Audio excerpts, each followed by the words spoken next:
Right. Come on then, Dave, quick before my battery runs out. Have I got to recite it again? Quick, Yes. quick, Dave, come on, satisfy me before the battery runs out. Quick now. I don't know how. Some more money. Come on, you're a soul. Need that. You're a soul. Put it down there. I'll have a look after it. Yeah, I'll have another. I'll tell us the coming of Jesus. Another one of what? Go on. Start again.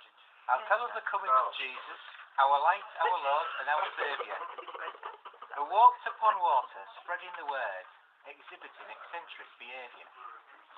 Our story begins in middle of map in a misty and faraway time, when Romans were always on holiday abroad, and folk used to converse in rhyme. In royal David's town, one glorious day, old Jezebel, a woman of sense, were cleaning her Jew boats out in the yard, while nebbing it over the fence. Just then Mary came clear into her view. She were carrying a clothes-swaddled bundle, whose dad were away on business at time, and God knows where was his uncle. Says Mary, I'm afraid my husband's up sticks, it were when I was growing me bum, that he got on his camel and drove off at speed. My Joe's gone and taken the ump.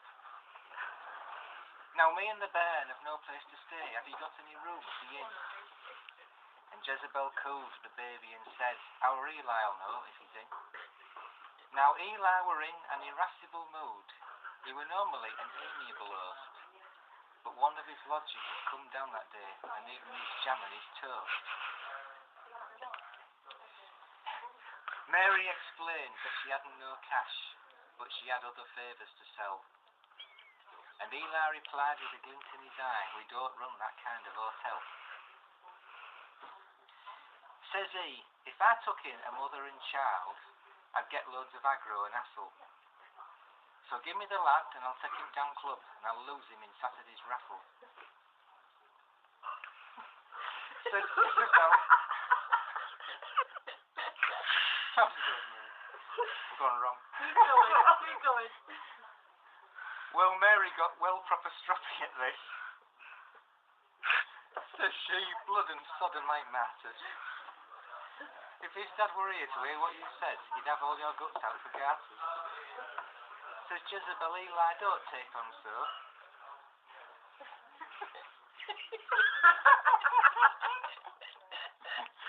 Keep going, John. You can Have an heart for the poor little mite.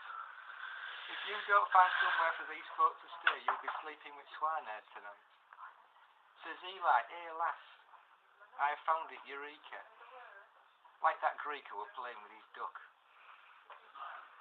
They can stay in the cowshed at bottom of hill just as soon as you've cleaned out the muck. And what makes you think that I'm going to do it, says Jezebel, stamping her foot. You can pick up yon shovel you send, Sonny Jim, and get your send down to that hut. So Eli and Mary went down to the shed, where they found that the lock had been bust. Says Eli, dodging the piles of brown, I think it's in need of a dust.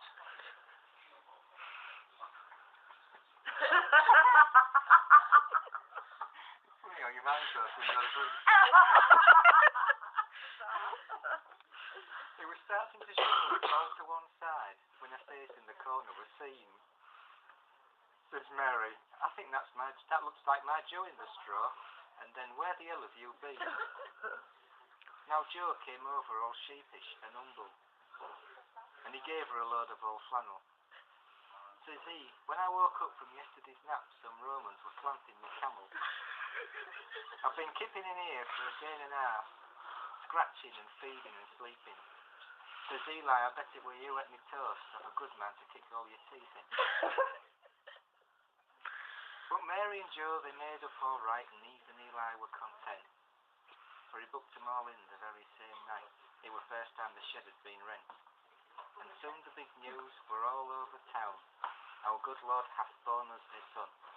He happened, he had, and so it went on, until all the gossip were done. But some said that Eli was gutless, right after the fuss had gone dead.